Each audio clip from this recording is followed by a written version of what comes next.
গত বছরের সমস্ত হতাশা ভুলে এবার জয় দিয়ে বছর শুরু করেছে ইমামি ইস্টবেঙ্গল ফুটবল ক্লাব। আজ দুপুরে ভুবনেশ্বরের কলিঙ্গ স্টেডিয়ামে হায়দ্রাবাদ এফসির বিপক্ষে প্রথম ম্যাচ খেলতে নেমেছিল দল। শেষ পর্যন্ত ৩-২ গোলের ব্যবধানে সেই ম্যাচ জিতে নিয়েছে মশাল ব্রিগেড। গতবারের গোলের খরা কাটিয়ে এবার ছন্দে ফিরেছেন দলের ব্রাজিলিয়ান তারকা ক্লেটন, করেছেন 2টি গোল।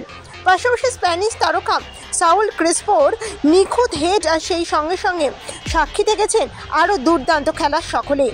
কিন্তু সহজে হাল ছাড়েন হায়দ্রাবাদ এফসি।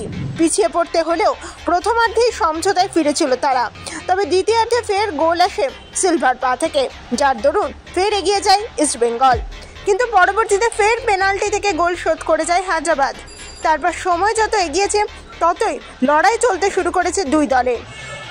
শেষ পর্যন্ত ক্রেসপোর ম্যাজিকে মাত করে দেওয়া হয় নিখিলদের হায়দ্রাবাদ দলকে, যা নিয়ে স্বাভাবিকভাবেই খুশির আমেজ দলের সমর্থকদের মধ্যে। তবে কিছুতেই যেন খুব একটা খুশি হতে পারছেন না লাল হলুদদের হেড স্যার কুয়াদ্রাত। আজ ম্যাচ শেষে সাংবাদিকদের বৈঠকে উপস্থিত থেকে তার গলায় তেমনটাই শোনা যায়। আসলে জয় আসলেও সেভাবে হায়দ্রাবাদের দলের ফুটবলারদের আক্রমণ তেমনভাবে দিতে পারেনি, সেই বিষয়টাই চিন্তায় ফেলে দিয়েছে দলের কোচকে। কুয়াদ্রাতের কথায় বছরের শুরুতেই জয় এসেছে দলের, যা অনেকটাই বাড়তি অক্সিজেন যোগাবে ফুটবলারদের। তবে রক্ষণভাগের ফুটবলারদের আরও যথেষ্ট সক্রিয় হতে হবে। গত বছরের শেষের দিকে আইএসএলে কঠিন প্রতিপক্ষ দলের বিরুদ্ধে যথেষ্ট ভালো রক্ষণাত্মক ফুটবল খেলেছে তারা।